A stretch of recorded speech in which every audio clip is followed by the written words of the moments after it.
the Knicks need to fall into Mike Brown's scheme. They need to get into it. They need to embrace it when they full send into the whole thing, because that's how this team is going to win. It's New York Knicks.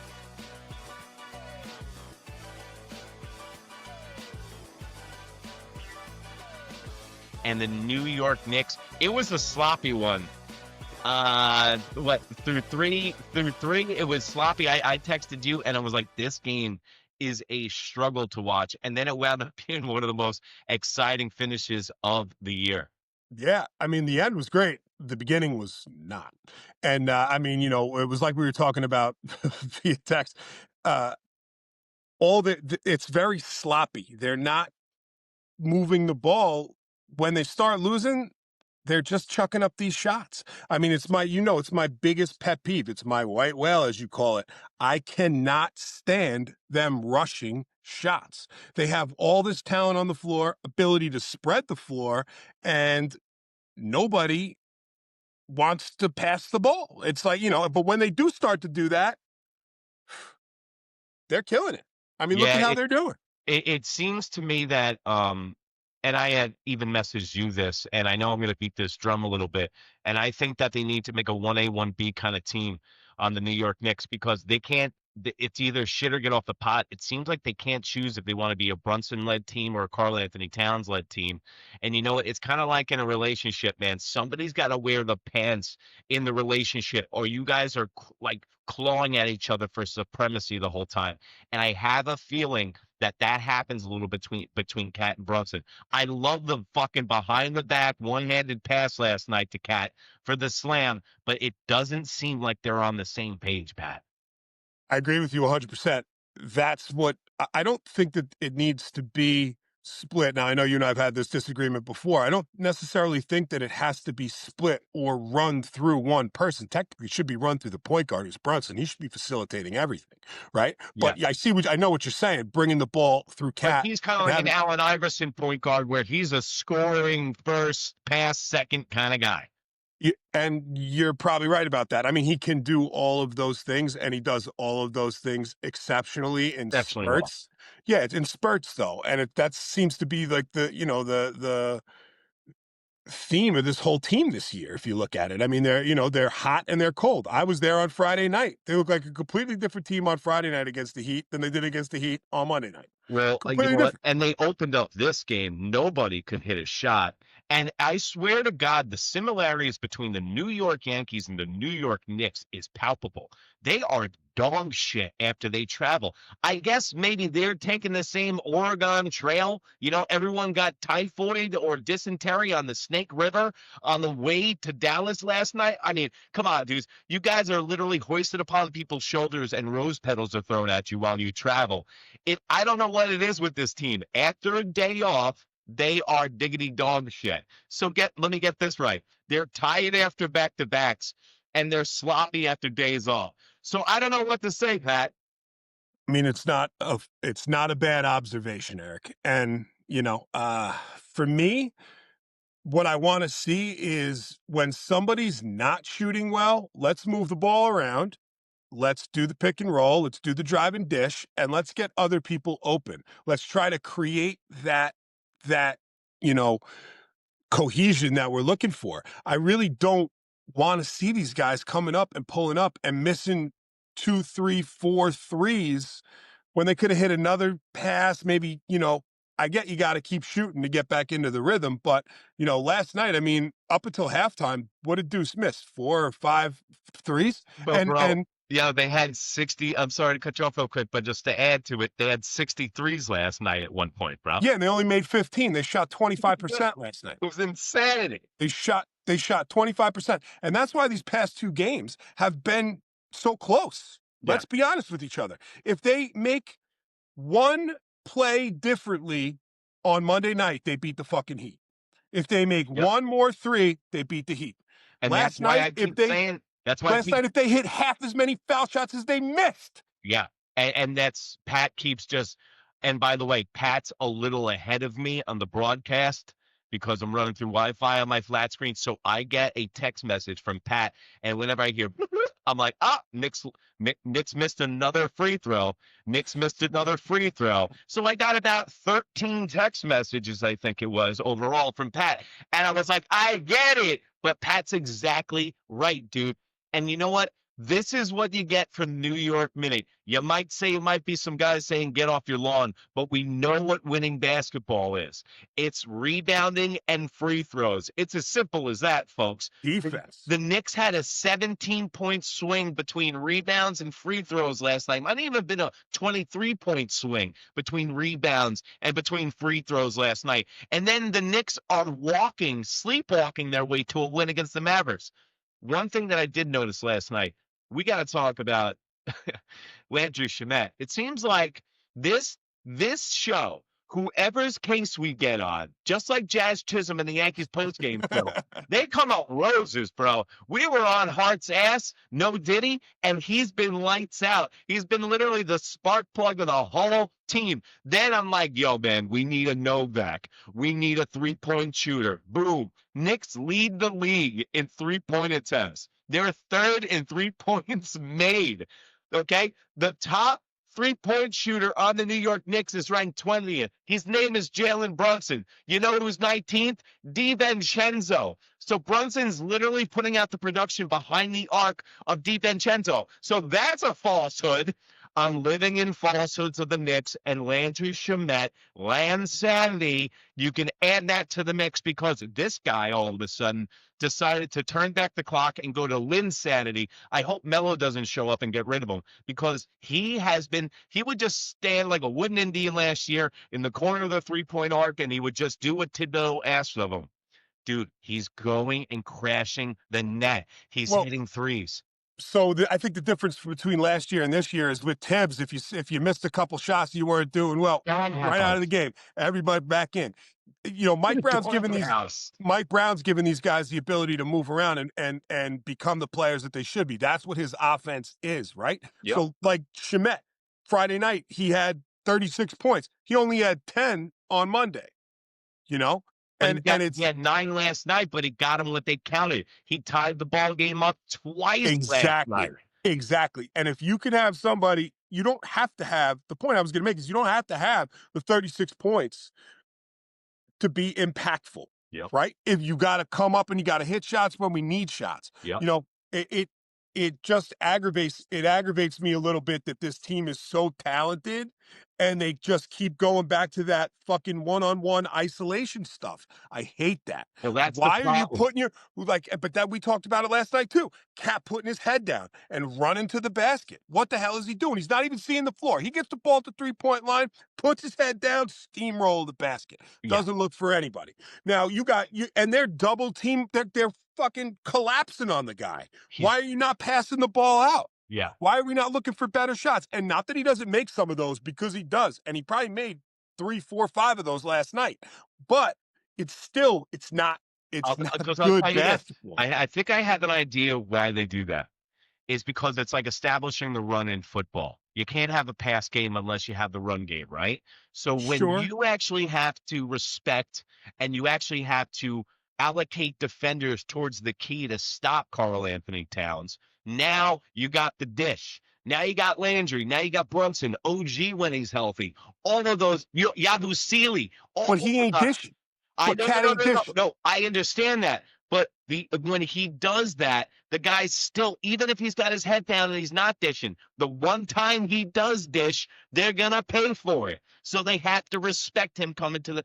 I know exactly what you're saying. It's a fair point. You're 100%, Eric, you're 100% right. I'm not arguing your point. You're 100% right. What I'm saying is that in the Mike Brown system here, I feel like when the Knicks are falling behind or they have those, there was one point, what was it, the beginning of the second, neither team scored a point for like 3 minutes.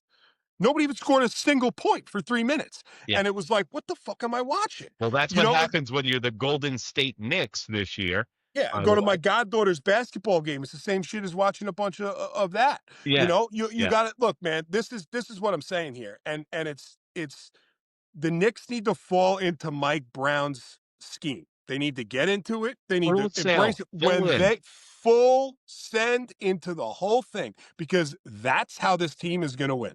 And I'll tell you this. Last night, the offensive foul to end that Mavericks game last night, bro. Little suspect. I'm going to even say, as a Knicks fan, little I don't suspect. give a fuck what it is. I know. I'm taking it and I'm running it with it because guess Oh, what? yeah. New Yeah. York seems to always be on the other end of those scenarios. Look, and I'm it not. never lands our way. Landry Shamet, dude, I don't know what the fuck. I watched that 11 times last night and I tried to. Vegas called in and was like, yo, 113, 111. I wonder what the over under on that game was. And 113 and 111 together. I bet you that the over under was last night. No, and you're 100% right. I mean, but it looks so fugazi, Pat.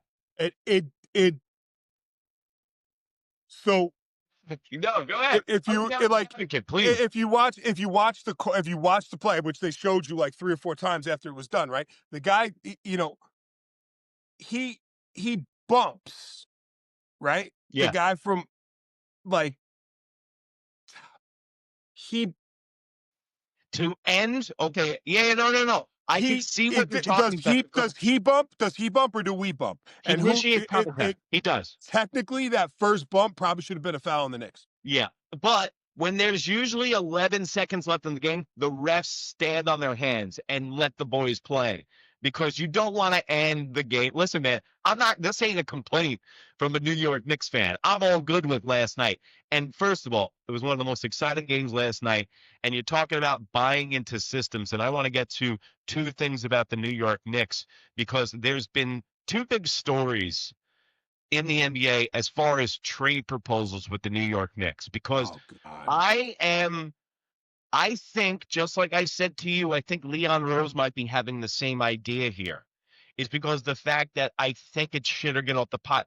I think the Knicks got to choose who's going to be the guy for this team. And I don't think it's going to be Karl-Anthony Towns.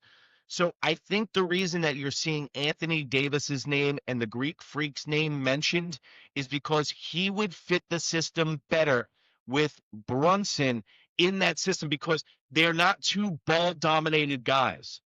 So Anthony Davis can create his own shot. Anthony Davis can, the Greek Freak can create his own shot. They're 2 different styles of guy. Karl-Anthony Towns is a 7-foot point guard. I don't want Anthony Davis. I would rather, if my choice is between the 2, I want the Greek Freak. Okay, so let me show you. Anybody presented with that says they want Anthony Davis over that, they're. Let me show you a proposed trade going around right now from the NBA. This was by Woj on ESPN. Thank you to Andrew Bailey reposting this on Instagram. This is one of the proposed trades rolling around the NBA. Karl-Anthony Towns, Didi, and then you give up draft picks. First round, 28, 30, 32, and 7 second-round picks. So if you get the Greek Freak, you're not going to have a draft for the next 7 years, and I say do it. You're gonna have the draft. It's other year. It's every other year for 6 years. But I'm okay with that, dude. I'm okay with that. Get this guy. We need a chit. Let's be honest. We need a fucking chit. So whatever it takes, if that's what it is. I mean, I think Giannis. I think you're 100% right. He's a better fit for the Mike Brown's team. Yeah, he's probably a better fit on the team, but he's also a completely different player than Cat. Absolutely. That's why I think he looks better, dude. I just think, like, first of all, if they were they had to walk the plank and I had to choose between Karl-Anthony Towns and Brunson, I'm picking Karl-Anthony Towns. Last night, I'm sitting here watching Karl-Anthony Towns play, and I'm like, I think he might be the most gifted or talented player the New York Knicks had ever had. I'm sorry, I lived through Ewing. Ewing is a top 50 best ball player all time. I even watched his highlights the other night. The guy was so finesse and he was so good. But Karl-Anthony Towns does things that no other 7-footer has ever done. He's Joel Embiid. Okay, I always fuck his name up. But he stays healthy. And he actually plays in fucking about 76 games a year. I love all aspects about him. There's more there's more Brunsons walking this earth than there are Karl-Anthony Towns. And that's usually how I evaluate talent. You look at the ball the other night when they were moving it around without Brunson being in the lineup. I know, listen, man, this is what it's going to take for Knicks fans. And I'm going to be experiencing this for the first time, too. Because being a 90s Knicks fan, all you know is doom and gloom, Jordan ripping our heart out, Miller with the choke at Madison Square Garden. We've never had a team where it's been elite. We've always liked subpar players like, I'm sorry, John Starks, but you're going to get the truth right here. We loved guys like that because we haven't had anyone else to love, and we haven't had super teams or elite teams. Now it's time to go win a ring, and it costs anybody and anything, I mean, any draft pick, any player, anything that Leon Rose can do to bring them to the next level. That's what they got to do. And it means breaking hearts and little kids crying, hugging their Brunson posters. I'm willing to do it at this point, Pat, because I have a finite time on this marble called Earth, and I want to see a Knicks fucking ring before I die. yeah. Completely understand that. I do slightly disagree with the never seen an elite Knicks team for us. Some of those late 90s teams were pretty elite compared to the teams they were playing. Granted, we never won the chip, but I mean, we were right there in the running for multiple years in a row because we had a good team. I get what you're saying. I get what you're saying about Starks. Let's speak truth. We've had the Starks Let's conversation speak truth before, here. you and I. It took Michael Jordan going to play another sport for us to even sniff the finals, and then Hakeem Olajuwon dominates the top 50th player of all time. So I'm just saying the Knicks have been the fourth or fifth best team. That's the closest they've gotten in the NBA in my lifetime. Okay, is that even when those New York Knicks with Anthony and with Mason, we always knew in the back of our fucking head that the Pacers could have us with the Flying Dutchman Rick Smits, or we could be had by the Bulls, and it was hopefully we get through this thing. Yeah, but those weren't fucking blowout series. We I'm held not our saying own with they all were. those. We held our own with all those guys. Some of it came out to fucking historic performances from other people to beat us. And historic chokes. Which And is historic chokes from guys like Ewing okay. in the Roll of Death. I know. Like the Miami Heat show up. Tim Hardaway and Zo! We didn't beat Oklahoma! I get it. I just think I don't think that those teams weren't like elite teams. Those were very good teams for the time they were. And they're, I mean, if you're in the top 3 or 4 teams in the fucking league, well, then you're a pretty elite team in the league. And we got to see great players and great basketball at that point in time. I'm not taking shit away from the 90s Knicks. I know it's probably me just being stubborn, but it is what it is. I'm going to stand on that. I think those teams were pretty good. I get it. We never won a chip. We had the opportunity to. There were, Bro, I mean, whenever we ran, and dude, I'm just going to lose fucking followers for this, but I don't care. We're in a good discussion here. New York Minute, NEWYRKMIN.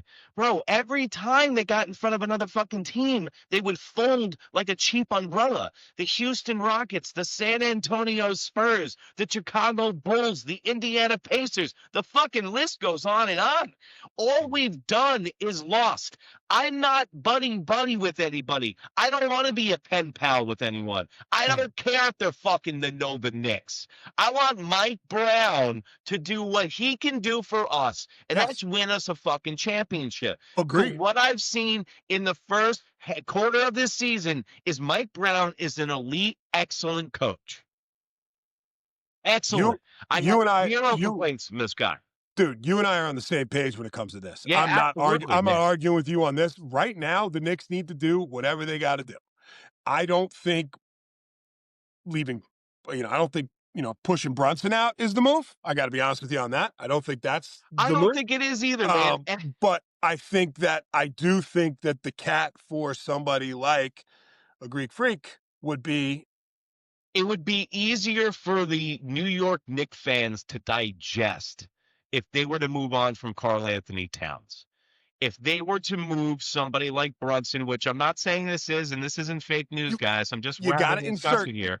You got to insert. I'm sorry to interrupt you, but you got to insert that if you're gonna move somebody like Cat, it has to be for somebody elite. Like I don't want Anthony Davis. I don't think he's a good fit. I think if we got Anthony Davis, it would be, I think you even said this. I think you messaged me this, and you said that it would be another Isaiah Thomas move.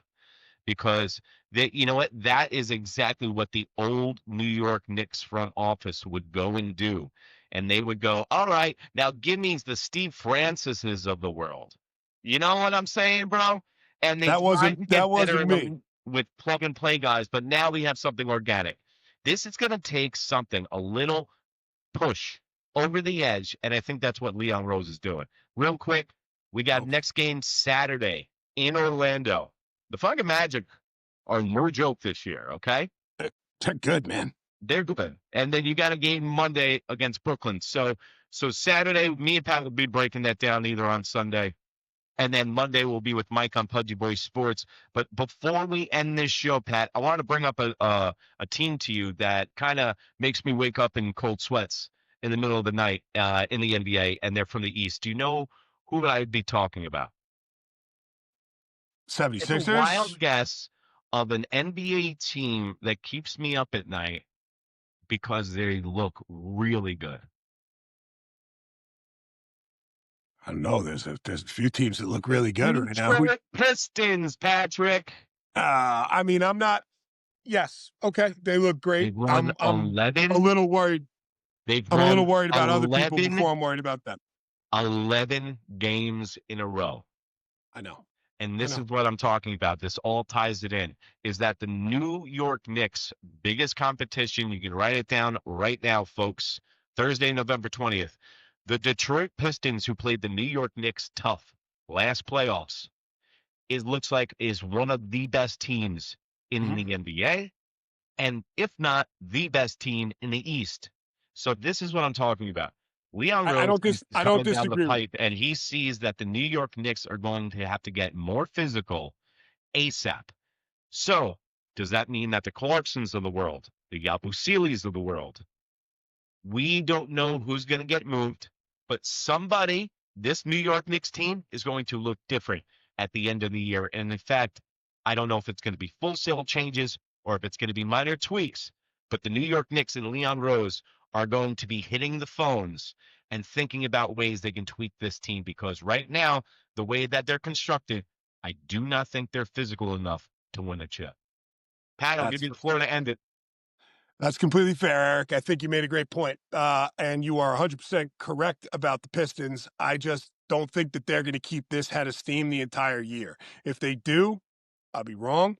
But I just think that at some point we have the opportunity to jump. It's not that far right now. You know, the Knicks have to pull it together. Do they have to make some changes? Yeah, probably. You know, but I think that the Knicks are on a good trajectory right now. And the thing is, the most important thing to keep in mind is they're deep enough and they're talented enough to beat anybody in the NBA right now, how they're built. Physicality, maybe not, but they could beat anybody in the NBA on any given night with what they have on that bench there. You know, so let's keep a little bit of faith. I know you don't like doing that, but let's keep a little bit of faith that this shit is going to go our way for once. Well, that's the perfect part about New York Minute Sports here. I'll play good cop. I know I'm bad cop. You're good cop. Pat will play good cop. I'll play bad cop. I'll just look like one and play one on TV. And remember, NEWYRKMIN Sports on Instagram and right here on that smoke wagon you call the information superhighway that Al Gore invented right here. New York Minute Sports. New York Sports for New York Nuts. And remember, if you can't be good, might as well be bad, baby. Bye.